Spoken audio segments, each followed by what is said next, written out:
रामदेव जी हनुमान जी के बहुत बड़े भक्त थे और सारा दिन उनके मुंह से बाबा का नाम ही निकलता रहता था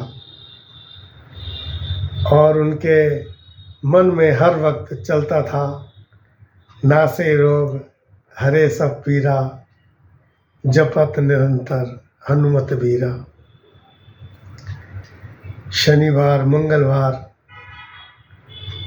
वो पूरे दिन उपवास रखते और हनुमान जी को अपने हाथ से बने हुए बेसन के लड्डू का वो भोग लगाते। उनका जीवन बहुत आनंद के साथ चल रहा था, परंतु जब रामदेव जी बुजुर्ग हो गए, उनको चलने फिरने में भी बड़ी दिक्कत होती थी। एक बार उनके पैरों में इतना भयंकर दर्द हुआ कि उन्होंने चारपाई पकड़ ली। अब चारपाई से उनका उठना और उठ के चलना बड़ा मुश्किल हो गया, मगर उन्होंने नियम नहीं छोड़ा।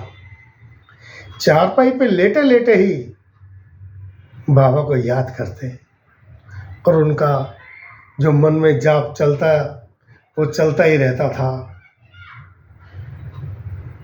एक बार हनुमान जी ने सोचा कि ये मेरा भक्त बहुत परेशानी में है, चल फिर भी नहीं सकता है।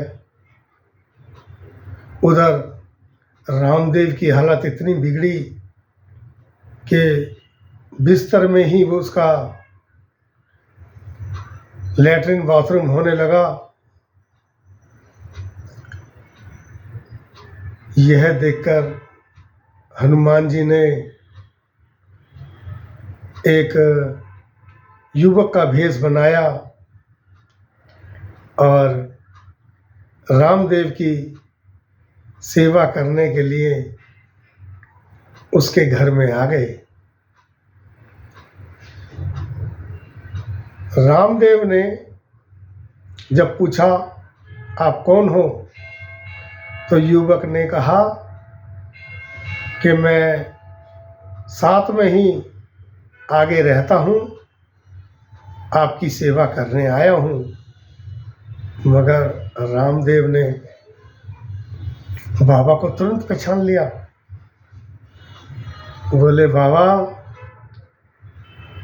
मैंने आपको पहचान लिया है, आप मेरी सेवा नहीं कर सकते, मैं तो आपका दास हूँ। हे प्रभु, आप सब कुछ कर सकते हो, तो आप मेरे को स्वस्थ कर दो ताकि मैं चल फिर सकूं और अपनी सेवा किसी से ना कराऊं। बाबा मुस्कुराए और अपने असली रूप में आए। रामदेव जी ने जब साक्षात अपने सामने हनुमान जी को देखा तो एक अज्ञात सी शक्ति उनके शरीर में आई और वो उठ के बैठे और उन्होंने बाबा को प्रणाम किया। बोले बाबा, मुझे स्वस्थ कर दो, मेरा ये रोग खत्म कर दो, आप सब कुछ कर सकते हो। तो हनुमान जी बोले बेटा, मैं तेरा ये रोग चुटकी बजाते ही समाप्त कर सकता हूँ, मगर बेटा ये रोग तुझे फिर आगे भोगना पड़ेगा, इस जन्म में नहीं तो अगले जन्म में भोगना पड़ेगा, क्योंकि कर्मों का फल तो भोगना पड़ता है। इसीलिए मैं कहता हूँ तू इस कर्म को भोग ले, इस कष्ट को भोग ले, ताकि तेरा आगे का समय सुखमय रहे और तू अपना जीवन स्वस्थ और निरोगता में बिताए।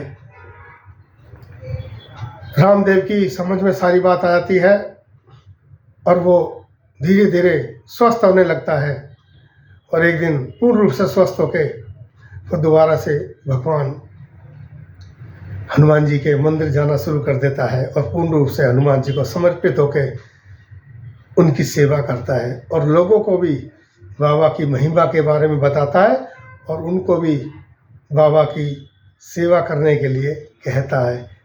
कहते हैं कि हमें जो कष्ट मिलता है तो वो हमारे को हमारे कर्मों के हिसाब से मिलता है।